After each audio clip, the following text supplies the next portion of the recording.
guest star, man. Nobody calls Han Solo a bitch. Bring him on. I prefer a straight fight to all this sneaking around. I don't know where you get your delusions, laser brain. Oh, come on, bro. It's the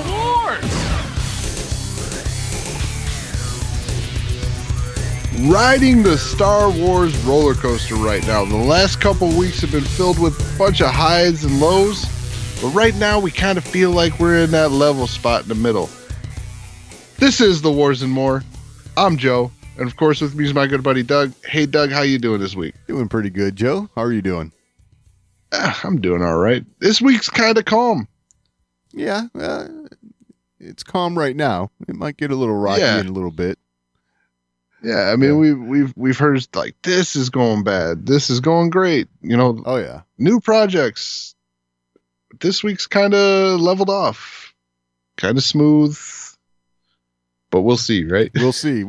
Yeah, because we might dredge up some ancient history here a little bit later, but right. Yeah, you haven't heard it yet, so it'll be a surprise for you and everyone else. So. Oh, great. So maybe I'll see a little craziness before the end of the show. Maybe. Actually started to sound like I should pay a little more attention.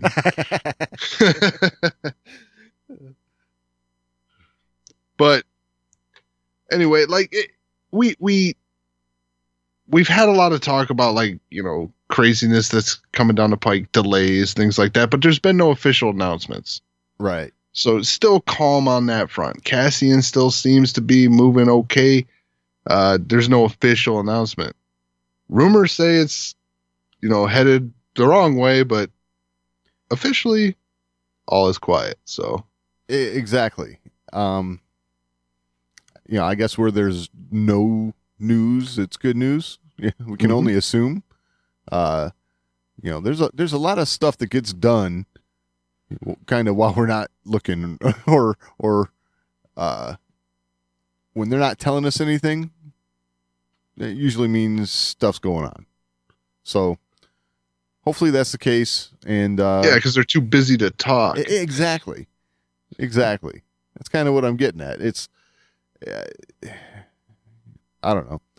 I think I'm going to take that as a good sign. We'll just put it that way. Well, one thing that did come out this week is every Star Wars project has its working title. Ah, yes. Code name, if you will. Right. Blue Harvest, Black Diamond. Yeah, stuff like that. Well, the code names came out for the Cassian series and the Obi-Wan series. Aha. So these are being reported as the Cassian series is codenamed White Snake. Really? Yeah, like I mean, is it because here he goes again on his own? That's what I was just gonna say. Oh, that's hilarious. That's a bad joke. It's a bad joke. We were both thinking it. I mean, that was like a dad joke kind of thing. Like it was. We absolutely. said it. Yes. But y'all were thinking it. Yes. We said White Snake, and y'all had that song pop in your head. Yeah, because don't lie. It's on every other Geico commercial right now, so it's. Yep. So, and then the Kenobi series has the code name Pilgrim. Interesting. Pilgrim almost would imply newcomer to a new land or something. Yeah, like he's looking for something. Like could be. I like it. Yeah. It I don't know. It allows the mind to speculate, and you know, we all know these code names really don't have a whole lot of relevance when all's said and done, but yeah, makes you just kind of think about what could be, I guess. Yeah, but that's the fun part, right? Like exactly. Yeah, what do they mean? What's Pilgrim mean? Yeah, there's got to be a hidden meaning behind it. Yeah, most likely there isn't. Exactly. I mean, what was Blue Harvest? Like, Right. the hell are they talking about? Yeah. So, yeah, I mean, these could mean nothing. Just, you're sitting around a table. Hey, what do we call this thing for now? Hey, I saw that Geico commercial yesterday. Let's call it White Snake. Yeah. I guess you could take that as Cassian's kind of working alone, doing all the spy versus spy stuff for the rebellion. Of course, they'll have K2SO with him. Yeah, as I play those lyrics in my head, it kind of makes sense. Yeah. He says, I've been in this fight since I was 8 years old. Yeah. Yeah, going down the only road I ever known. Exactly. That's funny. Yep, he's made up his mind. He ain't wasting no more time. Okay.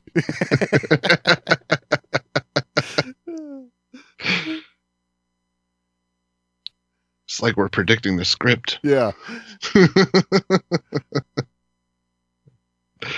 Somehow, No, but these are cool. yeah, it's always something interesting to hear, what they're calling this stuff. So, yeah. The code name White Snake just could mean it's like an albino snake, he's doomed to a shorter life. yeah. Nice. Yeah, I guess we all know how that ends, right? Yeah. That's going to be an interesting series to watch because it's like, man, I know this dude dies. Yeah, exactly. I always find it interesting when you get the end of the story first, kind of. And we've seen that, in Star Wars before, so it's kind of really where. You're funny. But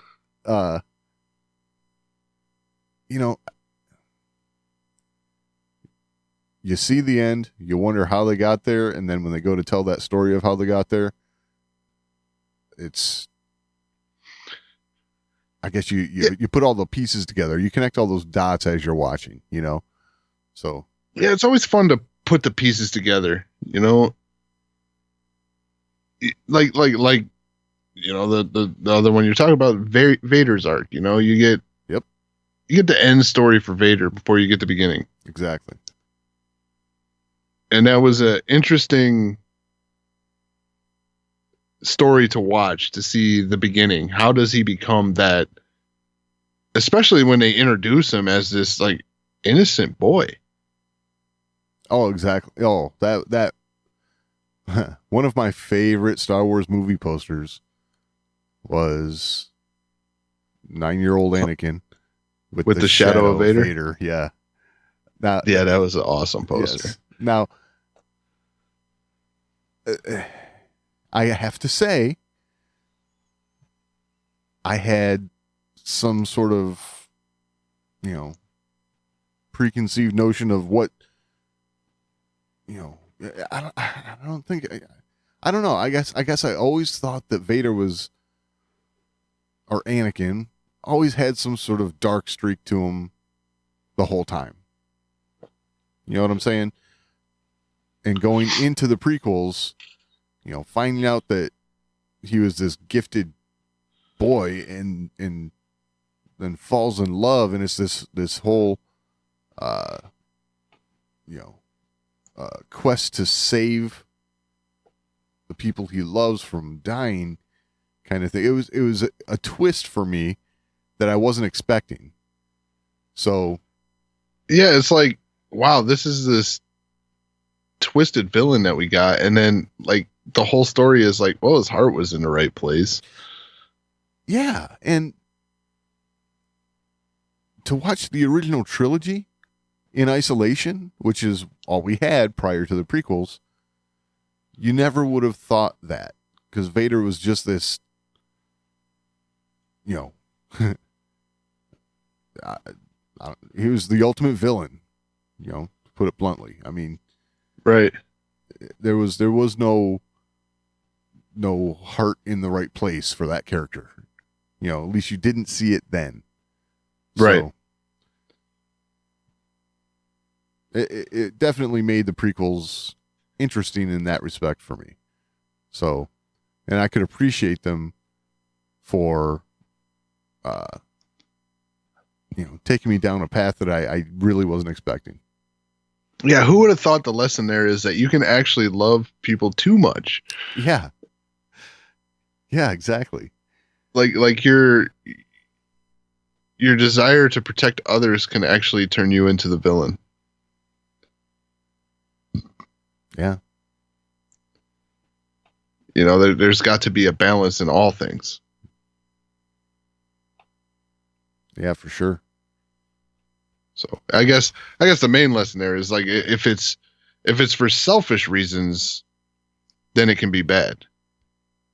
Yes. You can think outward, you can think of others, but you have to be selfless in doing it. You can't do it for your own, like, I don't want to lose them kind of thing.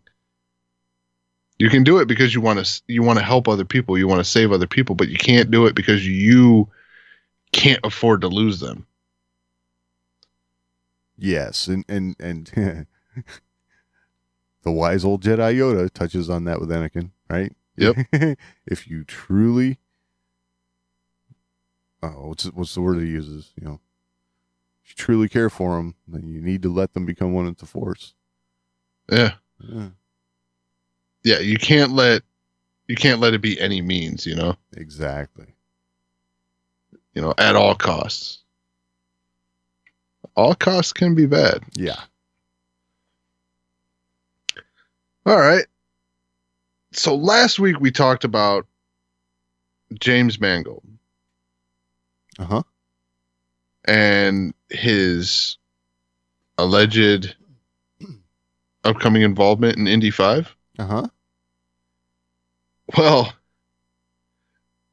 it was reported earlier in this week that James Mangold was going to be directing an episode of The Mandalorian in season 2. Ooh.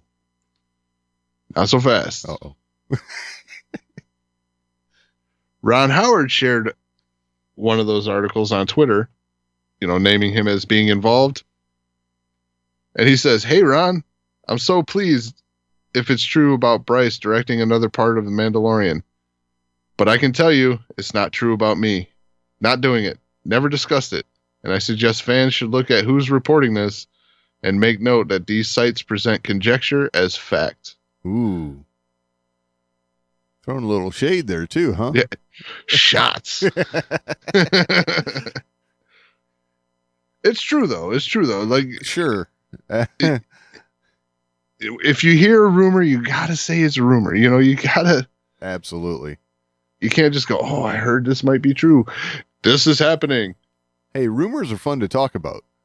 Oh, absolutely. In context. Fun to talk about. Yeah. But we always try to they are rumors. what they are. Yeah, right. So, but the site in question here with the Ron Howard tweet was IGN.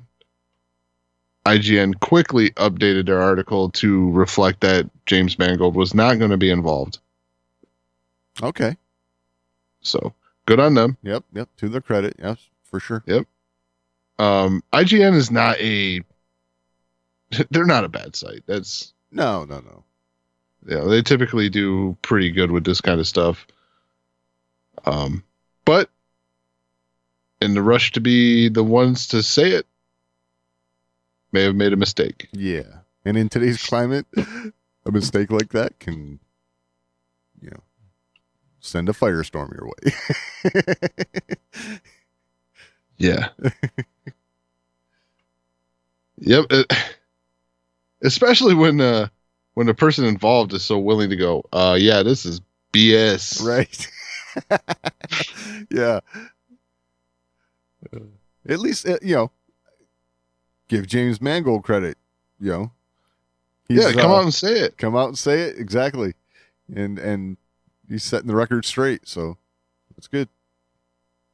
Yeah, he didn't just let it fester or tell someone else, and then someone else says, I'm friends with James, and James says he didn't do this. Sources close to the party. Yeah. Yeah. Sources. Exactly.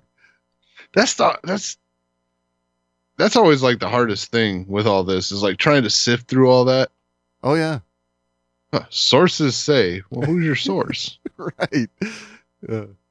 Sources at Lucasfilm. What, the janitor? Like, You never know. I mean, he probably gets a whole bunch of good crap, like old scripts that get thrown in garbage stuff. I'm joking. yeah. I mean, I would hope they would treat that stuff better than that. You would hope. I mean, it's not the old days anymore where you could go to the dumpster outside Yeah. That actually used to be a thing and find out what they're working on. back in 76, 77. Yeah. Or get yourself some collectibles to sell later. Yeah. They're like, oh, we're done with this prop. Trash. That's It's funny. like, oh, I got the Star Destroyer they used to shoot the scene. They threw it in a dumpster out back. Oh.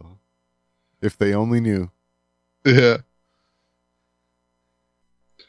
Now they destroy everything before they throw it in the dumpster. Yeah. They still don't reuse nothing. They're like, oh, we're done. Oh, Destroy it. you'd have to store that stuff, True. And storing is just as much of a liability. Yeah. So, yeah. All right. So, speaking of directors and rumored directors and whatnot, Rian Johnson was talking with the Hollywood Reporter, talking about Knives Out, but of course it's Star Wars, so he's involved with Star Wars, so you got to talk Star Wars. It's just Yes. like a rule. Well, whenever anybody involved with Star Wars is working on another project and they go to get interviewed for that other project, Star Wars inevitably comes up. So, when they asked him about Star Wars, see what he had to say here. It's kind of interesting. I'll really be interested to hear your take. Whenever you're writing, let's say you're creating your own universe, you said you don't think about actors, you're starting kind of something from scratch.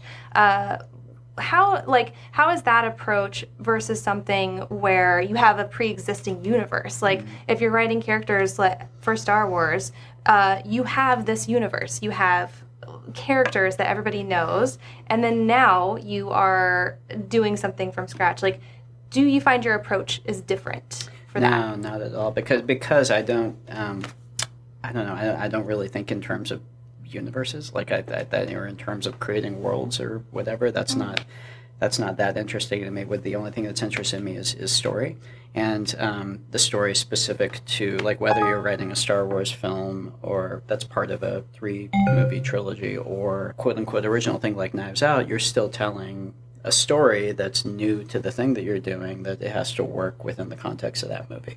So to me, the notion of what's the entire galaxy or world that you're creating or something, I can't imagine getting excited about creating that. To me, what I'm excited about is creating a 2-hour-long experience for an audience to have in the theater. And that means how they engage moment to moment with the story and the characters that are on the screen. And that doesn't change in either one of those, So, All right. So I've never said this. I've never felt this way. But fire this man. yeah, absolutely. I mean, I just, okay. You don't want to go crazy with fan service, things like that. I get that. But yeah, I just don't even consider it. Like, exactly. damn, dude. I guess this has been, God, I almost hate dredging all this up again. Okay, but he just said it. It's The Last Jedi is a good movie on its own, standing on its own. it's a good movie, which plays right into what he just said. But in the overall context of the Skywalker saga in Star Wars, it's a giant curveball. It doesn't... I don't know. Am I making sense? Yes, it does not blend seamlessly. Exactly. And apparently he didn't care to make it do so the way he sounded right there. I mean, I shouldn't even say it doesn't blend seamlessly. It just doesn't really blend. Like the overall tone of the film, the way the film feels just feels different. Yes. I mean, I've never had an experience with Star Wars like The Last Jedi, which normally in theater, you know, whether it be movies or just the theater, Yep. going to see a play or something like that. Yep. Normally that is an absolutely good thing. Absolutely. If I feel absolutely totally different from this than anything else I've ever seen, that's normally a good thing. But I don't feel that way about Star Wars. Star Wars shouldn't feel so incredibly different from the last installment. You're absolutely right. I mean, the story, I'm totally good with the story being completely different, but it's got to have a feel. Yeah, it's got to have a feel. It's got to, when all the pieces are set into place, it's got to make sense that it's where it's at in the timeline. And there are things about that movie that just, you question why certain choices were made. And like the film, hate the film. You have to admit there's something different about it. And like you said, a lot of times different is a good thing. In this case, it was just odd. Yes. I mean, there were definite moments. Yeah. Now he didn't like throw it out the window. No. And I'll give him credit for that. Like he didn't like throw it out the window. You can tell in moments throughout the film that he is a Star Wars fan. Sure. There are definite, echoes, things like that he did. The style of storytelling, in a way, kind of echoed that. It was just tonally the film didn't. Exactly. Because it was meant to, convey those real life lessons, things like that, in a fairy tale setting. It had that element. Yeah. And I hearken back to the term that he's used time and time again, subvert expectations, right? Everyone went in there with a certain expectation, knowing that this is the 8th installment of the Skywalker saga, and he turned that on its ear. Right. And yeah, I mean, I've never turned to the people I went and watched a Star Wars movie with and go, what the hell was that? yeah. What the hell did I just watch? That was a first. Yes, it was a first for me too. Walking out of the theater saying, I don't know how I feel about that. And to take a drive home and not be like filled with conversation, because the whole drive I'm just processing. Yeah. Trying to figure out what I make of it. So I don't know. Well, I said fire this man. Like I guess I don't really mean that, because whatever he's going into now is going to be new territory. Exactly. And will probably actually suit Ryan's style of storytelling more. I couldn't agree more with you. I think that should have been his first foray into Star Wars then. Yes. Maybe new territory is where he needed to be, because he did absolutely trudge into new territory. Yeah. but was it the right thing too soon?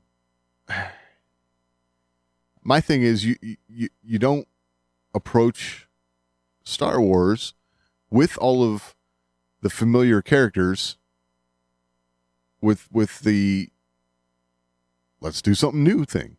You're talking the 8th installment of 9. We've talked about that before. This was a critical point in the saga to where it should be setting up the finale. And it did not do that. The finale had to explain away a bunch of stuff that happened in episode 8. Right. And eventually that's what we ended up with. So, you look at any franchise film, right? Uh-huh. And Star Wars is not exclusive here. And this is like, people say, "Oh, you're holding on to old stuff. You're doing this." Look, there is not a single franchise out there that in a middle installment turns it on its head.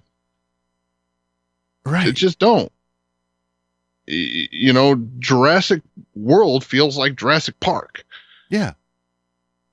It doesn't feel different. Like it has a lot of different stuff. It goes a little crazier. Yep. But it doesn't feel different than Jurassic Park. Exactly. And like Lord of the Rings. Could you imagine if they did this to Lord of the Rings? Yes. It would be the same stuff. There'd be pitchforks. Yes. The Hobbit felt like the Lord of the Rings trilogy, and each installment of The Hobbit had that same feeling. Yep. The Last Jedi just felt different. It definitely felt different. Yeah. Whether or not you like certain story points or things like that, just tonally the film was different. For sure. And it was, there was a bunch of comedic breaks, but if you didn't have those, it would be the most grim, dark, just depressing Star Wars film ever. For sure. And the other thing about it, like I said, this was the penultimate episode. It should be teeing everything up for the big climax in the next episode. It really either expand on or resolve, not everything, but some things from the prior film, and expand on other points to make the final episode as grand as possible. I don't know. I just feel like he had to know that's what you're kind of signing up for, but then you approach it with this, we're going to do something different here. Right. Let's look at this. There's a lot of argument out there right now about how The Rise of Skywalker spent too much time undoing what The Last Jedi did. Yeah. Well, did The Last Jedi spend too much time undoing what The Force Awakens did? Yes. Because literally the only thing that moves forward from The Force Awakens is Rey, Finn, and Poe, and Leia. The characters remain. Yeah. Their entire foundation is destroyed. Yeah, pretty much. In the middle chapter. Yes.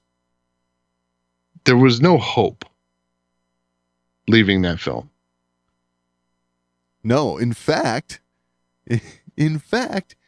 we had to insert this postscript scene to almost try and give you that feeling of hope. Right? The broom boy scene. It's like without that, you would leave that film just feeling sick. I don't know. You could do the broom boy scene at the end of the first installment, because then you may have 5, 6, 7, 10 years. Yeah. to play with. Yeah. But I mean, you can't do a 10-year gap here. The gap between the first one and the second one was 15 minutes. Yeah, if that. So, I don't know. Well, I think what he Like said there says it all. He didn't come there to, I'm going to put it in my terms here. He didn't come to make that movie and be a team player. He was going to just do what he wanted to do, and that's what he did.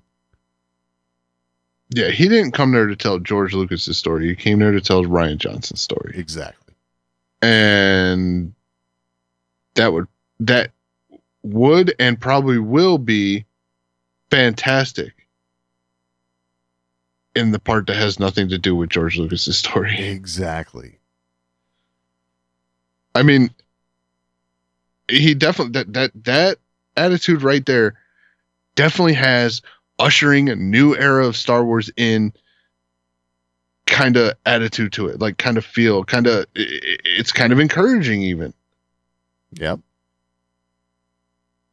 But with The Last Jedi, he wasn't ushering in a new era of Star Wars. He was helping wrap up the current era of Star Wars. And if you don't care about the current era of Star Wars, when you're writing the current era of Star Wars, it's going to be jacked. Right. That's exactly right. And not that The Last Jedi was jacked, but it was definitely, I don't think it was the way we needed to go. No. For me, to watch that film on its own, it's a good movie on its own. Yeah. And he even said in that interview, that's how he approaches every movie. Okay. But to put it in context of the whole saga, it's definitely out of place. Yeah. I mean, it was more like Solo than it is like Rogue One. Yeah.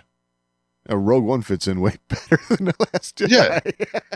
But you know what I mean? Like Solo was different. Yeah.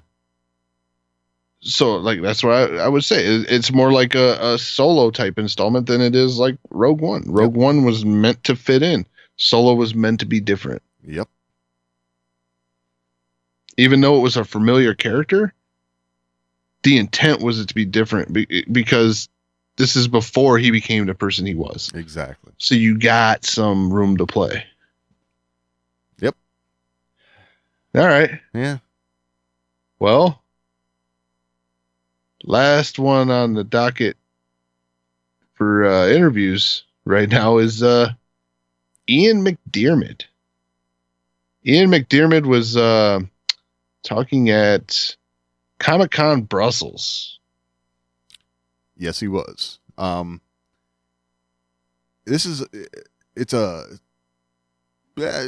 want to say it's a long interview, but it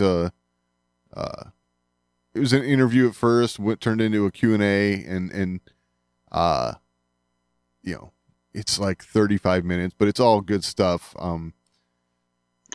Well, and this is a guy who we didn't really hear from for a long time. Yeah. He was nowhere near Star Wars. Yeah, exactly. And now when he speaks, well, we can't help but listen. Exactly. Especially, there's a lot of talk, right, of Palpatine in the Rise of Skywalker, and how did he come to be there? Should we issue a light spoiler alert? If you've been living under a rock,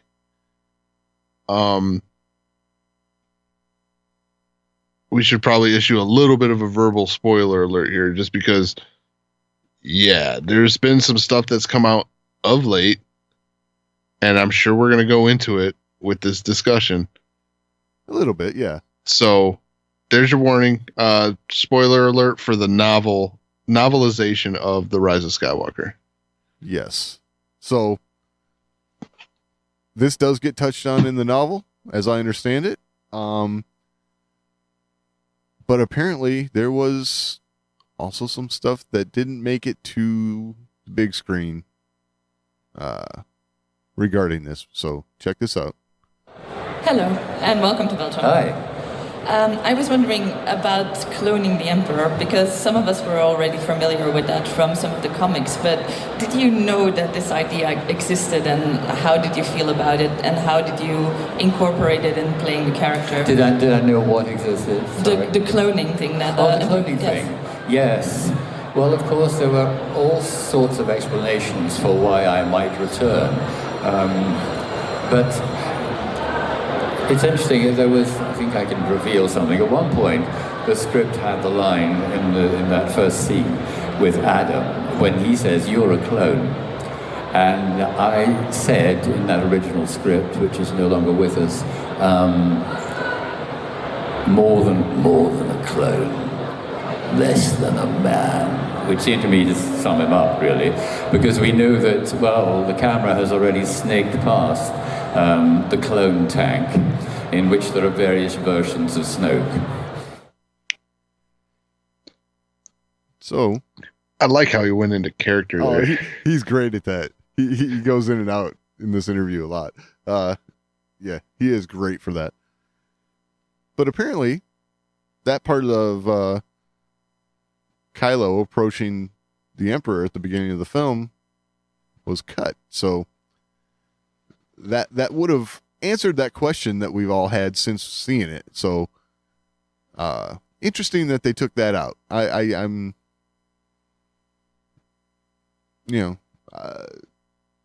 some people like the clone idea. Some people don't. I guess I don't really have a preference one way or the other. But apparently that's the answer we're going to get in the novelization. I mean, do you like the idea of them finding a body that survived an explosion like that? Yeah, I know. I couldn't wrap my head around that. It was a hell of an explosion. Yeah. So,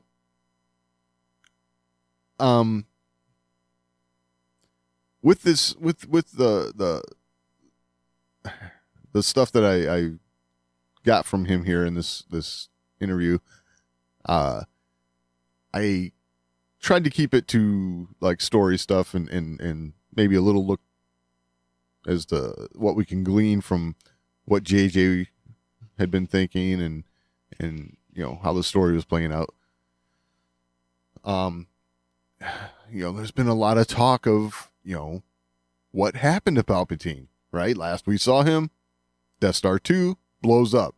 Like you said, big explosion. They blow him up. Right, exactly. And so how does he come back, right? But apparently, I don't know, there wasn't so much emphasis on that, so. With that, because your character, obviously, they had to give a sense of what you've been doing in that time between. Yes. Did they give you a backstory that you had there but we didn't see? It's so interesting because neither JJ nor George Lucas have really concerned themselves with the backstory of this character. I didn't mind because I could have my own ideas. So funny how he says neither JJ or George concerned themselves with the backstory. I would just like to throw out their prequels. Yeah, but there's the backstory of his involvement. Like, there's nothing about his youth, his upbringing, his sure. How does he come to be? Right, but there's the closest we got to that before the Disney acquisition was the Plagueis novel. Yeah, but which was some great storytelling. It was. It is interesting that even there's no even a loose outline or anything. Just broad story beats that give you some sort of insight as to what happened. And JJ's not concerned with that. Which, well, I guess from a writing perspective, the best way to leave mystery to the character is just to actually leave mystery to the character. Sure. Yeah. But then it's interesting that they had this clone idea that they actually shot, apparently, and then you delete that. I don't know.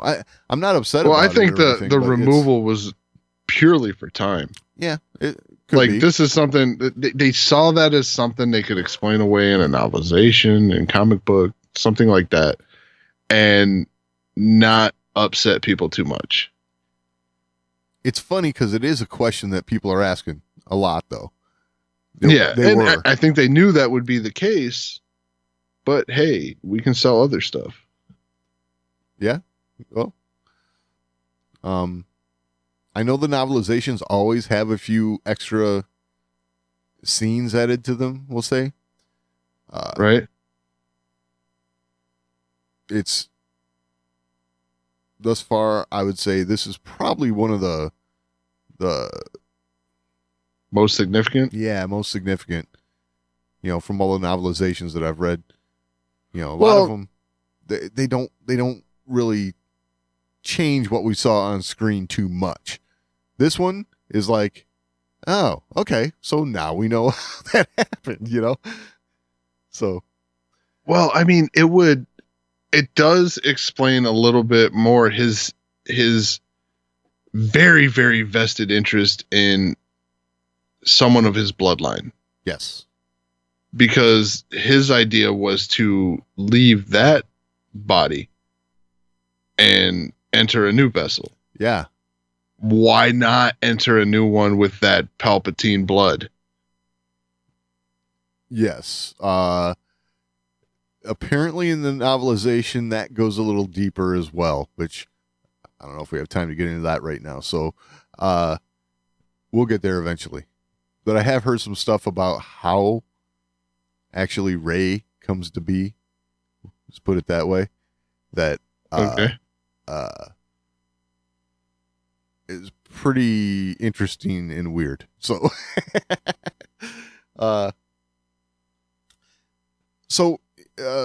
on the clone thing a little bit, he's talking about this vessel that he's in now, and the frustrations of Palpatine in his current state at the beginning of the movie. But the thing, and the most frustrating thing for him at the beginning of the movie, is he can't get back to his old self. He doesn't have complete physical control over his own body, and presumably not his fantastic power with his fingers. So his progress in the film is to get himself back to being, I won't use the word human, but emperor again, which eventually he does, as you know, through very complicated routes. So it's interesting to hear him say how he doesn't have control over his own body. It's almost hard to imagine Emperor Palpatine without control. Right. It kind of struck me when I heard him say that. It's like, wow. He's almost like, but yet he has enough control to create Snoke and manipulate others from afar still. But he doesn't have the human body, the vessel to carry it out himself. Yeah, exactly. So it's in a weird way he's still super powerful, but feeble on a personal level. Yeah. And we find out through novels and through video games and the Clone Wars that Palpatine was a little more hands-on than we ever really thought. Oh, yeah. Much more hands-on than we really thought. So him lacking that ability to be hands-on when needed, I could see that being frustrating for... Yes. That's a good way him to put it. That's an excellent way to put it. Because he wasn't hands-on all the time. But when it warranted it, he would roll up his sleeves and, get down in the mud. Oh yeah. Yeah. I my mind goes right back to episode 3. He did what he had to do to make Anakin witness what he wanted to witness, with Mace Windu and all that. And right. A fight that a fight that he could have controlled if he wanted to. Yes. But he let it go to Anakin's hands. Exactly. You look at the Clone Wars with Darth Maul. Yeah. Probably something he could have handled with someone else. But got in there and did himself. Yes, and you're referring to where he takes Maul down? Yes. Yeah.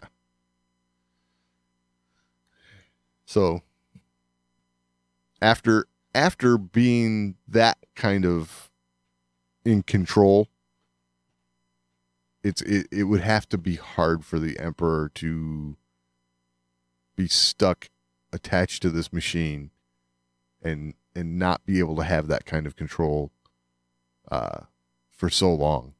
Because we have to remember this has been quite a while since this actually makes the machine that he's attached to, and the what's the word? Would it be like necrosis that he's experiencing? It might be. Yeah. like his hands are they're decaying. Yes. Yes. If he truly doesn't have the control, because he's a force essence inside a body that lacks the midichlorian count and the yes and all that stuff that made Sidious. Yep. So he can't do everything he would be able to do inside that human body. Yeah. So once he starts to be able to, it's still the essence thing, but he's absorbing it from Rey, which I guess, I don't know. Would he literally be absorbing her midichlorians? I think the idea was that he was going to actually possess her body. Right. But when you see that scene where his fingertips kind of come back to him. Yes. Oh yeah. After he absorbs power from Rey and Kylo. Yeah. The life force kind of thing. Yeah. Yeah. So like I said, is he actually gaining midichlorians in this? It's a good question. How's that going on? That is a good question. Because hopefully whether you like midichlorians or not, yeah, they are canon. Yep. And they are the things that make this all happen. Yeah. It's a good question. I kind of hope we get some more clarification on that in the novel. But the clone thing, it really does make sense. Yeah, it totally does. Especially with the way it all plays out. Apparently we learn in the novel too that cloning is no easy task. And it took quite a while to actually get this vessel viable enough to accept his essence of sorts. So it's gonna go into things a little bit, I think. So it'll actually the cloning thing, yeah, and all that kind of makes all the Death Star stuff, like the dagger, things like that, the clues. Uh-huh. Why would Palpatine, if he was alive, leave these clues to find him? Yeah. Maybe they're not meant for Palpatine. Maybe they're meant for Rey all along. Oh, it's possible. it was totally meant for Rey and others to find him, because he was trying to get certain people to him in order to, gain power. Yeah. So the dagger, the clues, the wayfinder, all that stuff. Yeah. All in an effort to get someone powerful enough before him to do this essence transfer. Yeah, because a clone body, while it is sufficing for now, isn't going to last long enough, but a Force user body kind of needs that. Yeah. And if it's a descendant of himself, even better. Exactly. He probably would have just, in a normal situation, just used Kylo. Right. But he knows of this connection between Kylo and Rey, so now he can use Kylo to get his granddaughter to him. Yes. So yeah, this all kind of makes sense in a weird way. It's weird. Definitely weird. Definitely weird. But it does make sense. But the Sith have always kind of had a cult-like feel to them. Oh, absolutely. So these followers and things like that, it makes sense. Yeah, totally. It's always been very cult-like. Yep. I mean, even in the...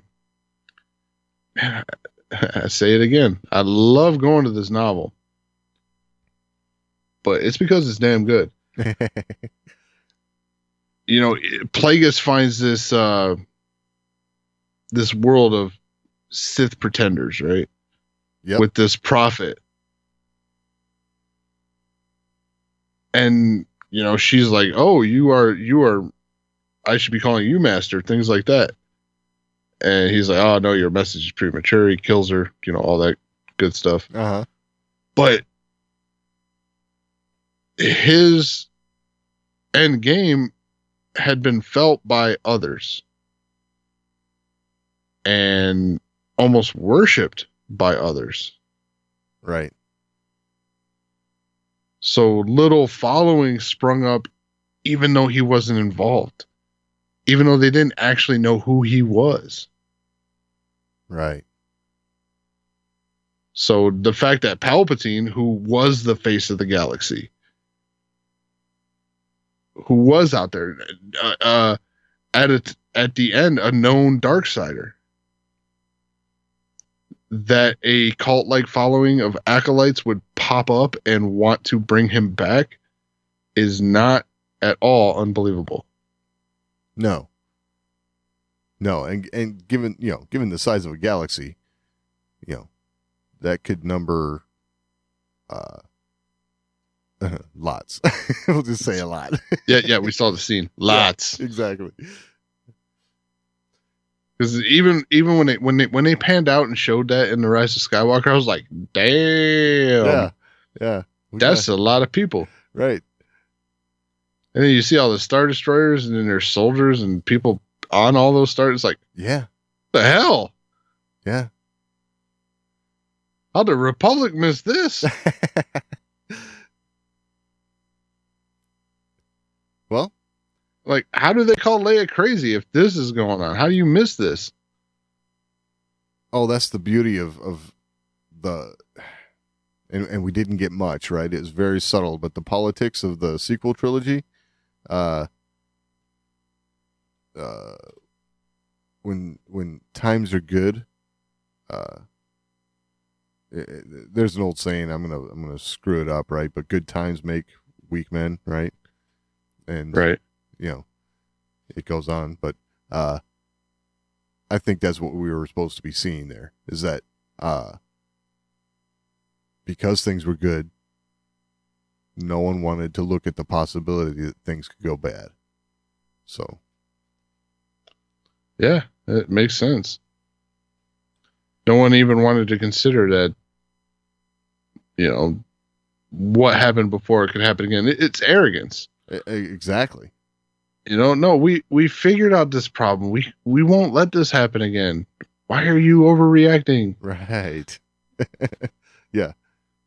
Daughter of Darth Vader. Yeah. Yeah, what do you know? Exactly.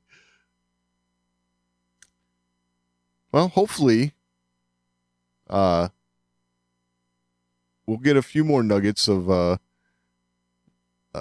expanded knowledge laid on us. That'll be March 17th. Yeah. That hits the shelves. So, plan for that. Well, I'll tell you what. It turns out the marketing for this is fantastic because this leak is great.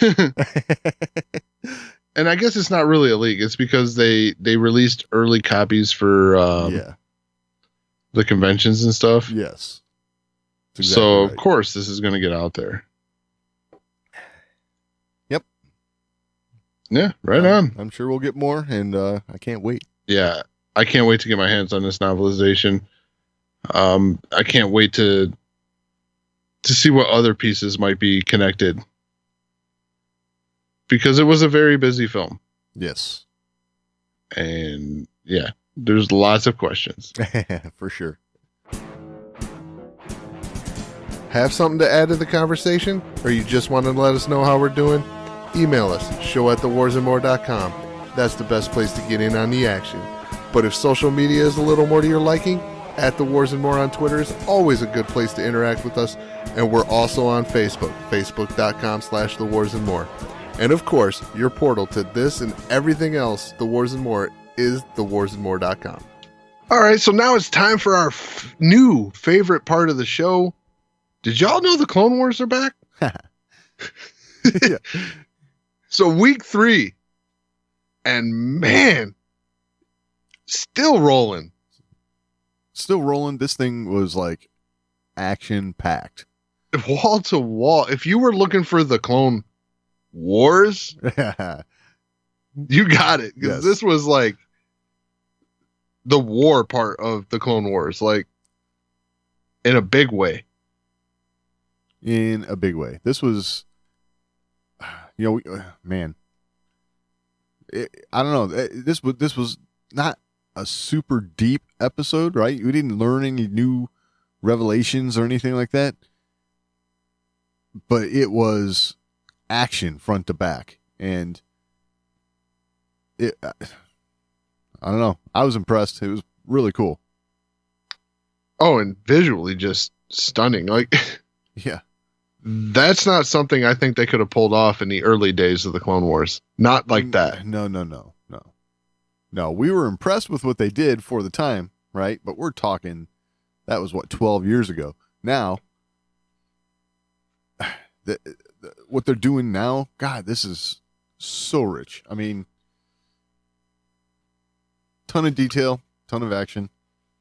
Right. So just to put the identifier on it, we are talking about season 7, episode 3, On the Wings of Kiridax. And yeah. Yes. I don't know what else to say other than like we got some new looks at new droids, things like that. Like what was the one called? Because he said send in the Decimator. That was the ball. Yeah. Yeah. It looked to be it reminded me of one of those the probe droids? Or not the probe, the interrogators. Yeah. Until it started doing its thing. And the electricity started radiating from it, right? Then it looked like one of those things you stick your hand on, all the Oh yeah. Right? The globe with the yeah. I forget what it is, but it's one of those things you see in a science museum. So, or Spencer Gifts. Yeah, or there. Yeah. Yes. So, what are those things called? Oh, I forget. But that I thought was kind of new and interesting, right? Also interesting was how they call a plasma ball. That might be it. Yeah. plasma globe. Right. I just like threw this in Google. Yeah. Fun things you can do with a plasma ball. That seems like a video I'm going to watch in a little bit. Nice. What? So there was that. But then I also thought it was interesting how they call Echo Techno Union property. And it's like, whoa, that's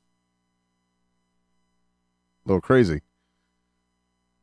But yeah, I mean, don't you know that when you steal something, it becomes your property? Yeah. That's how it works. But you know,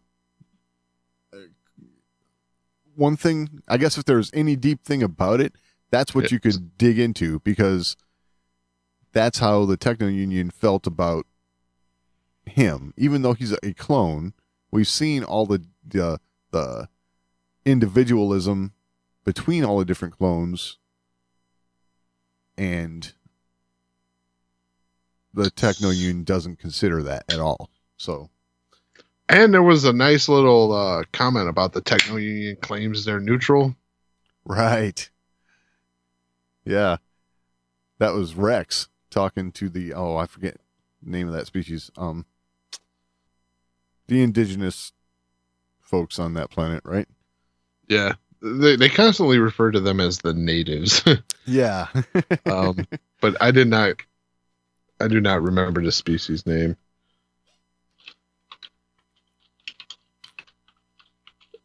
But yeah, it was referred to several times that the Techno Union was remaining neutral, blah blah blah. Yeah. Well, they certainly they showed their cards in this one, because they considered Echo property and then an experiment. So just kind of, you know, and obviously the technology they were applying here was something we hadn't seen before.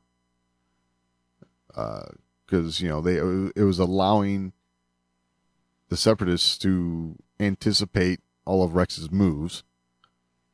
But, you know, little did they know, Echo was able to kind of infiltrate their systems as well. So the Polytech? Is that the species name? That sounds right, yes. Maybe butchering it, but that's how I would pronounce it. That does sound right. Yeah, so the droids, what you think about the droids in here? The droids, you know, I gotta, because we talked about them last week. Yeah, about how interesting they were with the design, yeah. And then they fly now. Yeah, yes, they do. Oh, they fly now.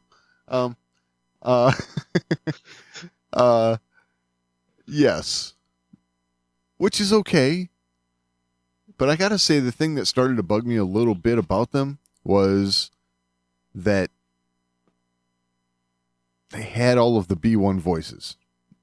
You know, it's like I almost wish they'd differentiated a little bit. You know, right? So, yeah, there has been a different voice to every single unit of droid that we've seen. Yeah. But these ones were very B1. Totally. So, I mean, they didn't hit us with a Roger. Right. So that's good. That's good. But I guess it might be a little thing, but, you know, hearing those voices, you're almost expecting to see a B1. Unless, you know, maybe they use the same vocoder. You know, it's a universal part for all droids, except for the B2s, I guess. But so they're calling these D-Wing droids. D-Wing droids? Yeah. Huh. That's what Wikipedia says, at least. Okay. Interesting. I don't recall ever seeing them before, right? Right. So one thing I like about this episode, though, is as far as the Bad Batch, right? Yeah. You got to see a little bit of everybody's talent. Oh, totally. Absolutely. Without like broadcasting it. It just happened in the sequence. You see why these clones are so good at what they do. Yes. Because they work together with their individual talents to achieve a goal. Yes. When Absolutely. one thing's not working, the other thing does. Yep. It's it's funny because watching through this episode, you kind of keep track of these clones, right? Because they're pretty identifiable. Yes. And you're watching these battle sequences, and I'm like, okay, there's Hunter. There's Wrecker. There's Tech. And where's... Oh, what was his name? Was it Bullseye or something? I forget. Anyway. He's in a sniper position, Overwatch, and is like, oh, hey, that's where he should be. It's like, you right. know? I mean, I just... It was cool because just at the point when I was thinking, oh, where is this guy? Boom, there he is, taking out droids. So that was cool. And he's the type of unit you shouldn't know where he is until you start shooting. Yeah, exactly. And you got to see the talents, like you said. You know, the big walker droids. Did they name those? I don't recall. But Wrecker saves some of the natives. I'm not going to try and pronounce the name. By Politek. Okay. By holding the one leg up, you know. Again, showing his strength. It's kind of cool. And again, with Wrecker, they're closing the doors as they're making their escape with Echo. And you've got the two of them, Hunter and the sniper guy, I forget his name, holding doors shut, and then Wrecker just kind of puts his hand up there and keeps it that way. It's kind of cool. You know, I'm just... Right. And again, we got to see a little bit of his vulnerability, you know, afraid of heights kind of thing. But so going back to that, like the sealing of the doors and things like that. Yeah. That was really cool seeing how they work as a unit. Oh, yeah. Yeah. They were on point. Like, right. He held the door and they were welding it shut. And then he's not giving they got orders. to the next door. He's not giving verbal orders. They just did it. They just act. Yeah, they just acted. They knew what they had to do. That was cool. So the walkers, they on Wikipedia they have it listed as Octuptara Magna Tridroids. Wow. Okay. It's a mouthful. Yeah, it is. I don't know where they get the well, it's Octu, not Octo. Huh. So I guess it's not 8. So probably just put the oct in there just to give it that octopus-like appearance. I guess. I don't know.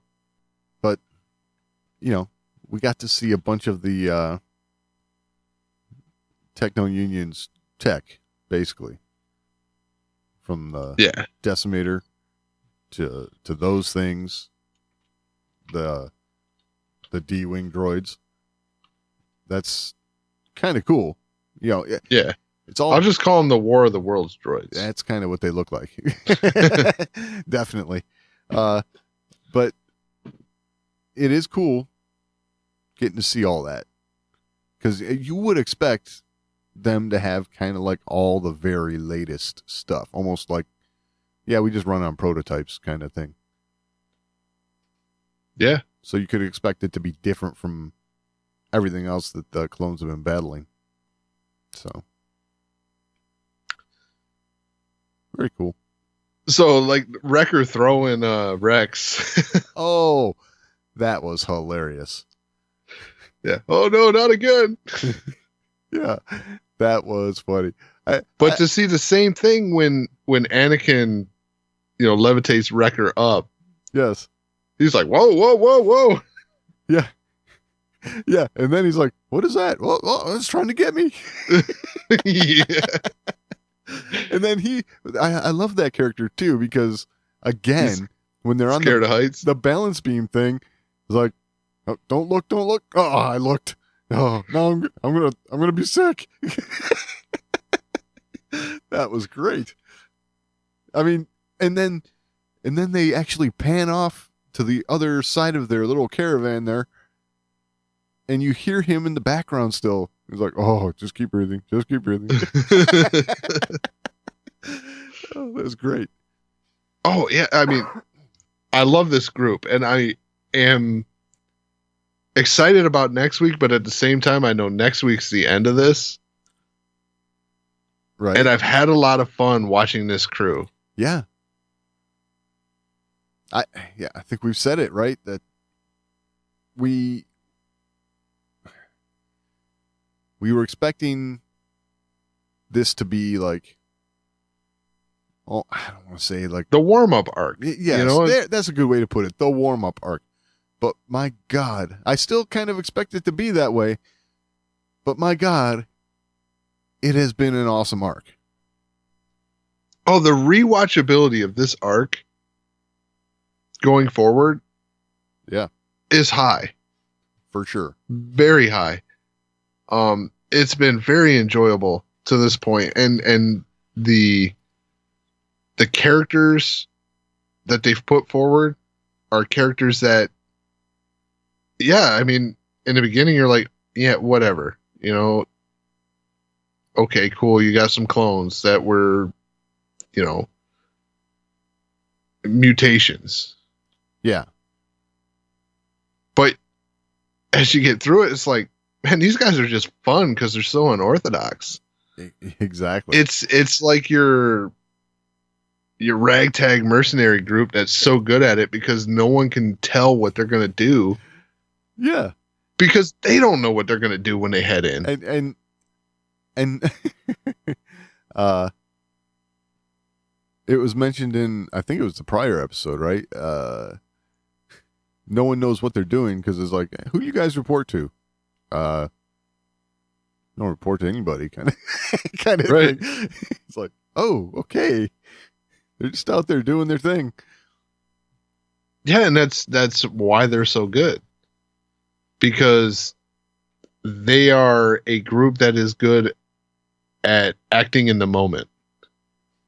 Yeah. It's hard to predict what a group's going to do. You know, if you're going up against someone in any, you know, like let's even say sport, if they're doing stuff that you would not expect them to do, they're going to get the best of you. Oh, yeah. Because if you can't anticipate it, you can't counter it. Exactly. Yeah, that's for sure. And if they're like, let's just go forward and adapt on the fly, well, if the other team's going, okay, we're going to try and counter this strategy, and it's like, oh crap, they weren't using that. Yeah, exactly. So yeah, it's definitely a fun group to watch. Very, it's like the Clone Wars A-Team. That's exactly what it is. I like that. But yeah, fun to watch and to have Anakin involved along the way. Oh yeah. Still showing off. Yeah, I'd love that. Yeah. Still showing off, eh, sir? Come on, Echo. You know me.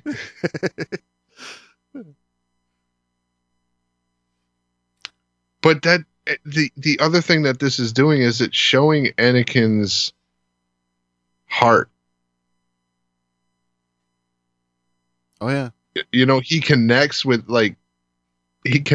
people. Clone, whatever. Yep.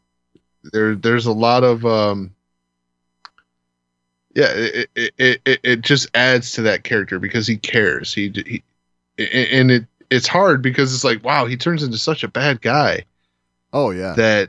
That just kills for the sake of killing at times. Right. And it just adds to that mystery. Like, how could this guy be that? So arguably, right, he's not the same guy anymore at that point. But well, yeah. You can argue that both ways, I guess. But it adds to the tragedy. Sure, that's because he does care so much. Yes. You see it with Echo. He's growing attached to the Bad Batch. Yeah. The Jedi are supposed to care, but they're not supposed to go out of their way. The clones are there to do a job. Yeah, exactly. That's basically their whole purpose. Yeah. And I think at the beginning of episode 3, you see that difference between Anakin and Obi-Wan. He says, I'm going to help them. And Obi-Wan says, no, they're doing their job so we can do ours. Yeah, exactly. You see the difference. Yep. Yeah. Obi-Wan's willing to let them make that sacrifice, where Anakin's has a problem with that. That's a good point. That's an excellent point. I do like the way that carries over into the movie. That's for sure. And the way that they, looking back and while they're writing the Clone Wars, they're working that attitude in. Oh yeah. He cares for the clones. He definitely does. So at the end of this episode, the very end, did you get the feeling that Echo's got something else on his mind? Yeah. I almost felt like Echo's going to be triggered somehow and he's going to do something bad. Yeah, it could be that. I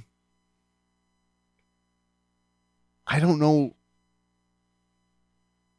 I don't know what else it could be, but I think there's definitely something there. Something's going on. I mean, he obviously went through a traumatic experience, and I mean, he was plugged into the Techno Union network, saw everything they have to offer plan-wise. Yeah. Because he's meant to adapt their plans to, adapt the clones' plans to the plans of the Techno Union or the Separatists, rather. Yeah. So maybe he's privy to something. It could be. I don't know. I think we're gonna see him play a role in something coming up here that might be less than optimal for him. Do you think it's something big? Well, my first thought was maybe he knows the true purpose of the chips that they all have implanted. Now, I don't know. Maybe he knows. I got a list of orders that these things can perform, and there's 66 of them here. It's this last one ain't good. So we know they know about the chips. Yes. But the thing is, I don't think they know exactly what the chips do. I can't remember those episodes verbatim. I can't remember off the top of my head either. I thought they considered them to be some sort of behavior modification type thing, just to, make the clones more susceptible to just performing their task or something like that, and that's it. But I almost have a feeling that Echo might know their true purpose now. Well, yeah, and we know that Rex and a select group of clones end up disabling these things. Yeah. Who's it? Rex, Gregor, right? Gregor, and then yeah. Gregor was. Oh my god. Crazy. Yeah. This is referring to Rebels now, so this is long after. He was hilarious. I forget the third one. There was 3, but yeah. So those guys did I don't figure remember it out. who the other one was. I forget. Yeah. I got a feeling we're going to meet them when they head to Mandalore. Yeah. I just got that feeling. Because I got a feeling it's those clones, which we know Rex for sure. But yeah. Those clones that they sign up to help Ahsoka. Yeah. So. Yeah, we'll see. We'll see. mean, there's definitely something up with Echo. Yeah. And we'll find out next week, I think. Let's hope. I mean, they're leaving the hot zone, so. Right? Next week ought to be pretty meaty because they're not going to be in straight up battle. At least I wouldn't think. Yeah. Maybe they will. Well, I can't. We know the Techno Union is trying to do something else. Contingency plan. Right. So, yeah, we'll see. Definitely. Overall, good action-packed episode. Loved it. Oh, yeah. Fun to watch. Fun to watch. It's got all the things we love about the Clone Wars. Absolutely. Like I said, not meaty, not saga changing. Right. But it doesn't have to be. No. It was just good, fun, and yeah, it didn't stop. It started and it did not stop. Exactly. Like even at the end, you're going, "What? Wait." Yeah, for sure. So, all right. Well, if you have anything to add, you can always email us. show@thewarsandmore.com. It's the best way to get a hold of us. But we're also on social media. We love to talk there too. We're at The Wars and More on Twitter, facebook.com/thewarsandmore. You can find all that and all the ways to find the show over at thewarsandmore.com. Any final thoughts this week, Doug? No, I think that about covers it. All right. We'll talk next week.